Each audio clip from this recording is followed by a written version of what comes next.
Hey there folks, it's Leo Alderbold. Well, not a very interesting video this one, but I thought I'd give you guys a bit of an update because it's been a little bit of a while since I was on here. Lots been going on, loads been going on. As you can tell immediately around me, my surroundings have changed somewhat. Getting the housekeeping out of the way, I'm just smoking in the Parker Zulu some Giant Special Latakia because it's winter and that's really the time that this stuff should be smoked. This has got a few years age on it as well, and like everything that Germain makes, it's significantly improved with age.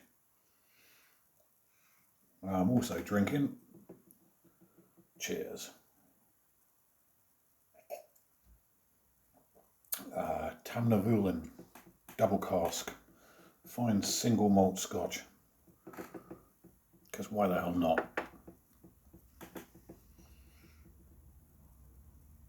So what's been going on? Loads. Not very interesting for you guys, but pretty intense for me. Obviously, after the truck fire, I had to find a place to live, so I found a beautiful flat apartment, which is in an old Victorian hotel.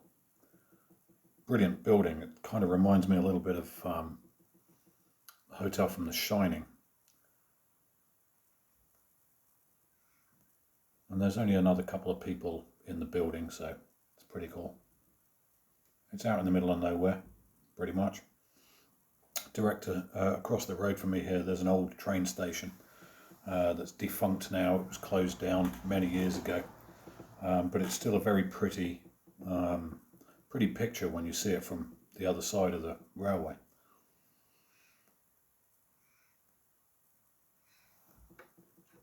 But yeah. That's rubber tramping over for me for a little bit at least. But that's cool. I needed to base myself somewhere for a bit to get my business built up anyway. I've actually turned my business into officially now a limited company.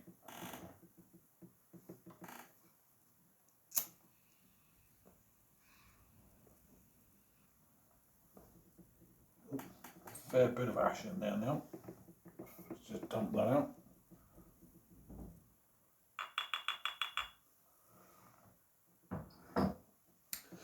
But to be honest, it's a really nice place to be. It's quiet because we're out in the countryside here.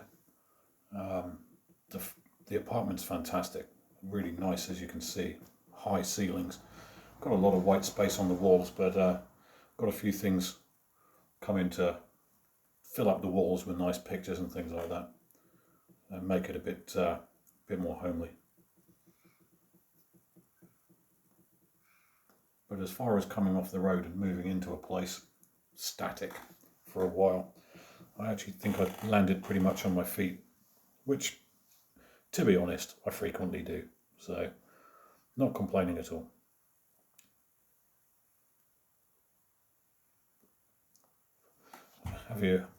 I'll show you around just the front room. I can't be bothered to show you everything because it's not very interesting. It's just an apartment. But one of the great things is I've got a beautiful shelf there behind me now that I picked up from the Facebook Marketplace a while ago. I've got somewhere nice to put my tobaccos and start collecting a bit of pipe paraphernalia. So a couple of nice old tins and things like that. And a little bit of a collection of Scotch starting, which is good. Other great thing about being settled for a while, not living in a truck, is it's given me an opportunity to do something which I used to do a number of years ago.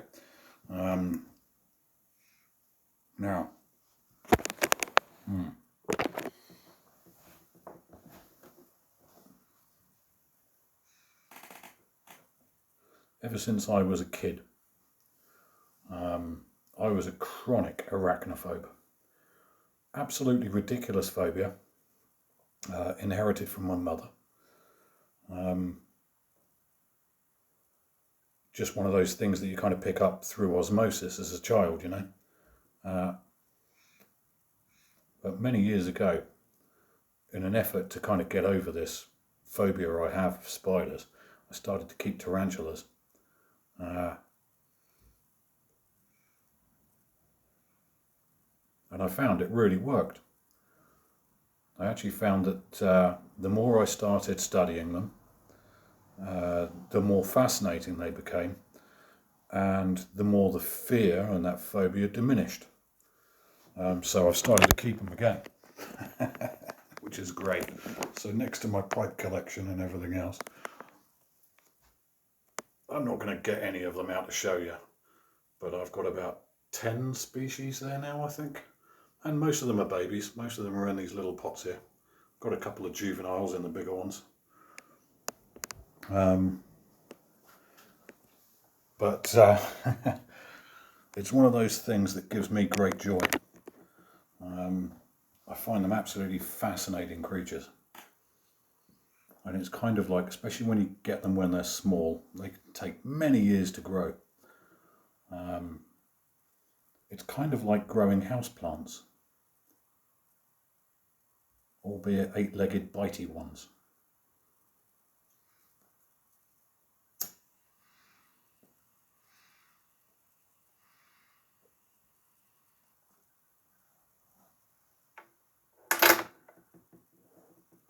Yeah, so that's cool.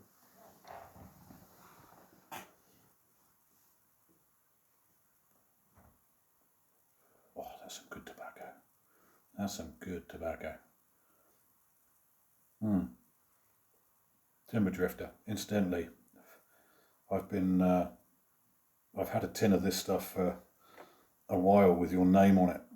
I must get around to sending it to you, but you'll have to send me your address again, because over the years I think I've lost the little notebook that I had your address in. So get in touch at some point, send me your address, I'll sort you something out.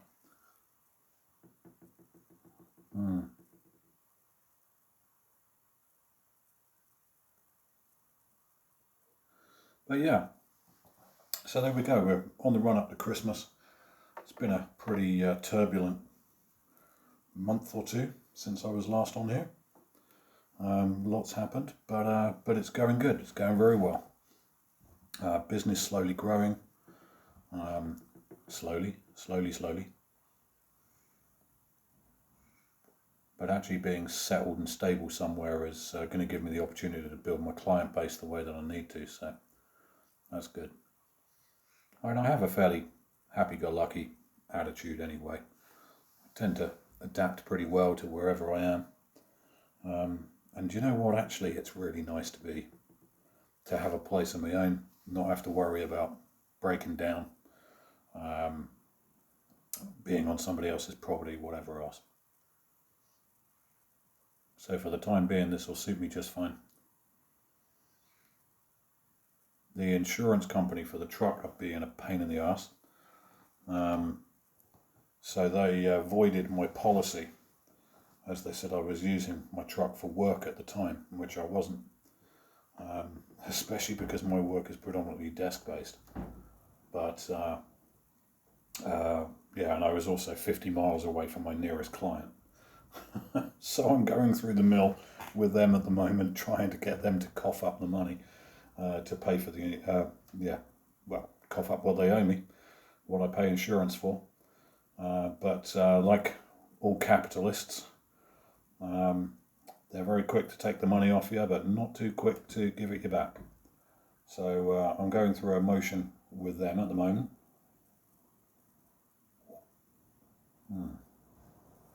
But I'm not losing sleep over it. It's one of those things. Don't trust the capitalist machine.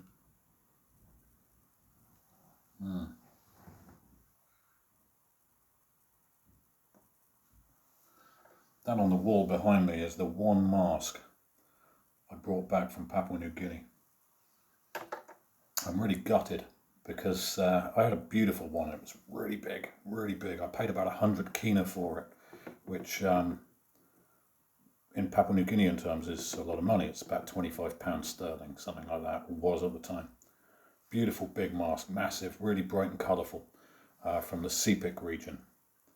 And the interesting thing was it had a dent on the chin where it was hanging on the wall in my office when we had quite a big earthquake, and it fell off the wall and it dented the chin, which was this great little bit of character it gave it. But unfortunately, when I left the country, I left it there, and I'm gutted. One of these days I must ask one of my colleagues if they can send it to me, my former colleagues, because I'm still in touch with a lot of them. I'd be interested to know, but hey, one of those things. So yeah, that little mask there is the only one from PNG that I brought back with me, because it was, well, it fitted into a rucksack. Excuse me. Wow. So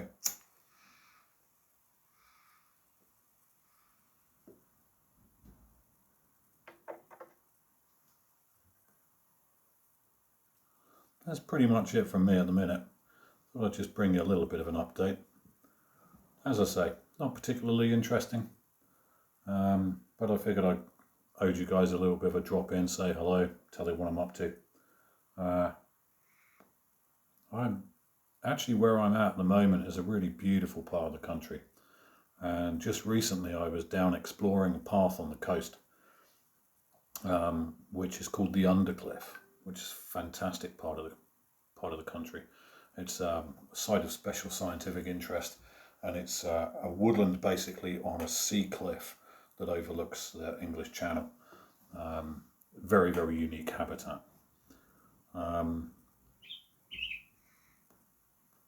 That's my phone going off, ignore it.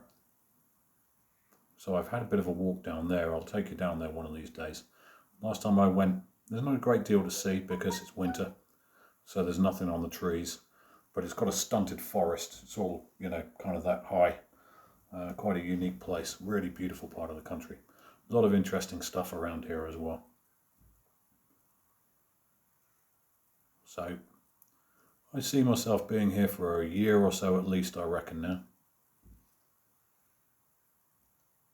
And I'm sure in that time I'll bring you some more interesting videos than this.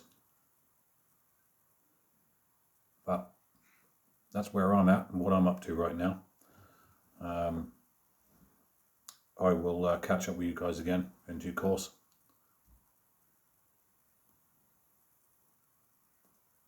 You all take care, and I'll see you again soon. All right. Ta-ta.